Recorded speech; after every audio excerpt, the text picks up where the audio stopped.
Good morning. My name. Bonjour, je suis Debbie Davio. J'ai été réélue récemment pour un mandat de 3 ans comme présidente de l'Institut professionnel de la fonction publique du Canada. Notre syndicat représente 60 000 professionnels partout au pays, la plupart employés par le gouvernement fédéral, y compris la belle dame à votre gauche, qui est membre de l'Institut professionnel de la fonction publique du Canada. Je vous remercie de nous donner l'occasion de comparaître aujourd'hui pour discuter du projet de loi C-62, projet de loi qui touche la majorité de nos membres.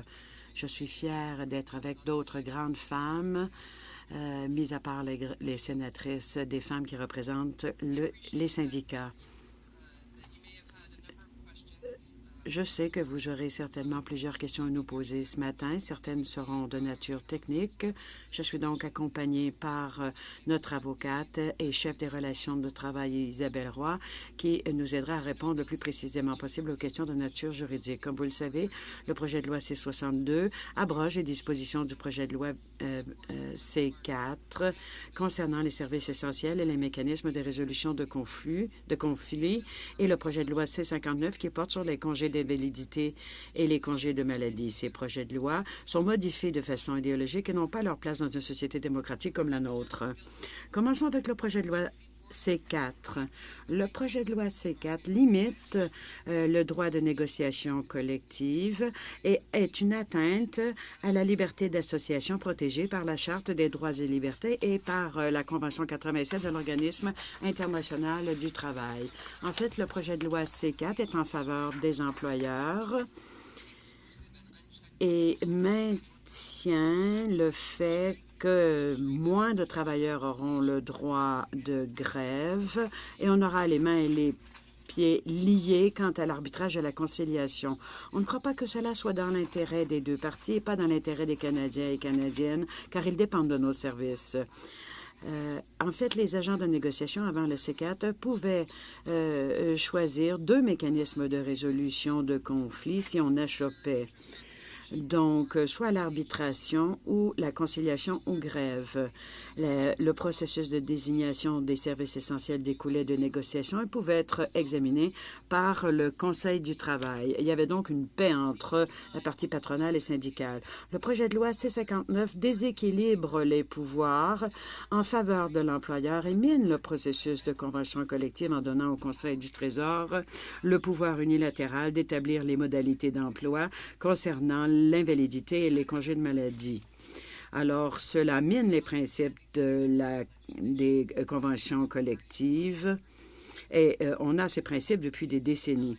Ainsi, en raison du C-59, les syndicats qui négocient de bonne foi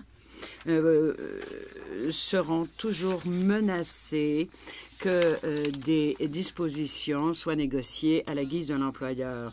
Le projet de loi C-59 limite les modalités concernant les invalidités et les congés de maladie. Il établit un précédent dangereux et de futurs gouvernements pourraient s'arroger des pouvoirs semblables s'ils ne veulent pas mener de négociations de bonne foi sur des dossiers importants. Si nous croyons comme société démocratique que l'on doit offrir la négociation collective juste, il faut maintenir l'équilibre. Le C-4 et le C-59 donnent davantage de pouvoir à l'employeur et ceci est une atteinte aux droits des employés protégés par la Charte, c'est-à-dire le droit d'association. L'Institut est d'accord avec la décision qui a été prise en 216 de ne pas appliquer ces mesures draconiennes lors de la ronde précédente de négociation. On ne devrait pas non plus suivre ces règles dans les négociations actuelles. Dans un esprit de collaboration, nous avons négocié les mesures temporaires du Conseil du Trésor et cela nous isolait de l'application du C-4 et du C-59 pendant ce processus. L'Institut a retardé les contestations judiciaires Et lors de la dernière ronde de négociations, on a pu satisfaire les besoins des deux parties. Nous avions ratifié des conventions pour presque 90 des groupes des services fédéraux et des agences distinctes. On a, pendant ce processus, développé des rapports de confiance. On est donc bien placé pour la prochaine ronde. Mais les changements proposés par le gouvernement doivent être abrogés une fois pour toutes. Il est impératif que le C-62 soit adopté le plus tôt possible pour que les relations de travail dans la fonction publique fonctionnent bien de façon positive dans un cadre démocratique. C'est ce qu'a promis le gouvernement. C'est la chose à faire et c'est la raison pour laquelle on vous demande d'adopter rapidement le C-62. Merci et nous serons plus qu'heureux de répondre à vos questions. Madame Cooper, please.